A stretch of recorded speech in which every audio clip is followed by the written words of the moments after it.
Hello hi అండి, నమస్తే. నేను మీ Sahithi. Welcome back to our channel Telugu Ruchulu. నేను ఈరోజు మీకు మిల్ మేకర్ కర్రీ ఏ విధంగా తయారు చేసుకోవాలో తయారు చేసుకునే విధానాన్ని మీతో షేర్ చేసుకోబోతున్నాను. ముందుగా మన ఛానల్ని కొత్తగా చూస్తున్న వారైతే సబ్స్క్రైబ్ చేయడం మాత్రం మర్చిపోకండి. అండ్ పక్కనే ఉన్న బెల్ ఐకాన్ని క్లిక్ చేస్తే నోటిఫికేషన్స్ వస్తాయి. దీనికోసం నేను ముందుగా ఒక అరగంట పాటు మిల్ మేకర్ని ఈ విధంగా నానబెట్టుకొని ఒక 400 గ్రామ్స్ వరకు మిల్ మేకర్ని తీసుకొని వాటర్లో నానబెట్టి పెట్టుకున్నాను. ఈ విధంగా చేయండి, నానబెట్టి. చాలా టేస్ట్ చాలా బాగుంటుంది. కొందరు ఉడకపెడతారు, కానీ ఆ విధంగా కాకుండా ఒకసారి ఈ విధంగా ట్రై చేయండి. ఇప్పుడు ప్యాన్ పెట్టి అందులోకి 2 టేబుల్ స్పూన్ల ఆయిల్ వేసి ఆయిల్ వేడెక్కిన తర్వాత కరివేపాకు, బగారా ఆకు, 4 పెద్ద సైజు పచ్చిమిర్చి ముక్కల్ని, అలాగే 2 టేబుల్ స్పూన్ల జీలకర్ర ఆవాలని కూడా వేసి అవి చిటపటలాడే వరకు వేగనివ్వండి. ఈ విధంగా చిటపటలాడితేనే టేస్ట్ వస్తుంది. ఇప్పుడు ఇందులోకి ఒక చిన్న సైజు ఉల్లిపాయని కట్ చేసుకొని వేసుకోండి. ఇది వేగేలోపు మనం ఇక్కడ ఒక పెద్ద సైజ్ ఉల్లిపాయ, అదేవిధంగా 2 టమాటో ముక్కలని ఈ విధంగా ప్యూరీ చేసుకొని మిక్సీ పట్టుకొని 1 కప్పు వరకు ఇందులోకి యాడ్ చేసుకోవాలి. ఈ విధంగా యాడ్ చేసిన ఈ మిశ్రమాన్ని ఆయిల్ మొత్తం పైకి తేలే వరకు ఈ విధంగా మిక్స్ చేసుకోండి.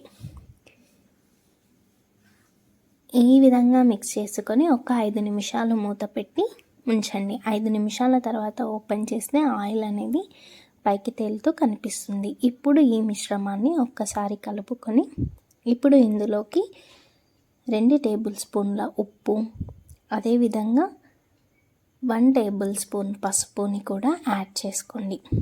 యాడ్ చేసుకొని ఒకసారి మిక్స్ చేసుకోండి. అలాగే ఇప్పుడు ఇందులోకి మనం ముందుగా నానబెట్టి పెట్టుకున్న మిల్ మేకర్ ముక్కలని వాటర్తో సహా వేయండి. ఎలాంటి వాటర్ని పిండాల్సిన అవసరం లేదు. అదేవిధంగా వేసి ఒకసారి కలుపుకోండి. ఈ విధంగా చేయండి. మిల్ మేకర్లో ఉండే వాటరే కర్రీలోకి సరిపోతుంది, అంతే ఎక్కువ వాటర్ అనేది పట్టదు. 10 నిమిషాల తర్వాత మూత ఓపెన్ చేసి చూడండి. ఈ విధంగా వాటర్ అంతా పైకి వస్తుంది. ఇప్పుడు ఇందులోకి 2 టేబుల్ స్పూన్ల కారాన్ని వేసుకొని 1/2 టేబుల్ స్పూన్ ధనియాల పొడి, అదేవిధంగా 1 టేబుల్ స్పూన్ గరం మసాలా పొడి వేసుకోండి. గరం మసాలా పొడి ఇంట్లోనే ఏ విధంగా చేసుకోవాలో వీడియో చేశాను, లింక్ డిస్క్రిప్షన్లో ఇస్తాను. చూడని వాళ్ళు వెళ్ళి చూసేసేయండి. ఇప్పుడు ఈ మిశ్రమాన్ని మొత్తం ఒక్కసారి కలుపుకొని ఇందులోకి 1 కప్ ఆఫ్ వాటర్ని యాడ్ చేసుకోండి. మీకు గ్రేవీ ఎక్కువగా కావాలి అనుకుంటే కొద్దిగా ఎక్కువ యాడ్ చేయండి. ఇప్పుడు ఒకసారి ఈ మిశ్రమాన్ని మొత్తం కలుపుకొని 15 నిమిషాల పాటు మూత పెట్టి ఉంచండి. 15 నిమిషాల తర్వాత ఓపెన్ చేసి చూడండి. ఆల్మోస్ట్ కర్రీ అనేది మనకి రెడీ అయినట్టు. మీతో అవైలబుల్గా ఫ్రెష్ క్రీమ్ ఉంటే ఫ్రెష్ క్రీమ్ వేయండి, లేదు అంటే స్కిప్ చేయండి. ఇది ఓన్లీ టేస్ట్ కోసం మాత్రమే యూస్ చేస్తారు. అది వేసుకొని ఒకసారి బాగా కలుపుకొని ఇందులోకి కొద్దిగా కసూరి మేతిని, అదేవిధంగా పుదీనాని కూడా వేసుకోండి. ఇవి వేసుకొని ఒకసారి మళ్ళీ మిక్స్ చేయండి. ఈ విధంగా మిక్స్ చేసి పెట్టుకున్న ఈ మిశ్రమాన్ని ఒక 2 నిమిషాల పాటు వేగనివ్వండి. తర్వాత ఓపెన్ చేసి చూడండి. కర్రీ అనేది రెడీ అయిపోతుంది. ఇంతే అండి, ఎంతో సింపుల్, ఈజీగా ఇంట్లోనే మిల్ మేకర్ కర్రీ చేసుకోవచ్చు.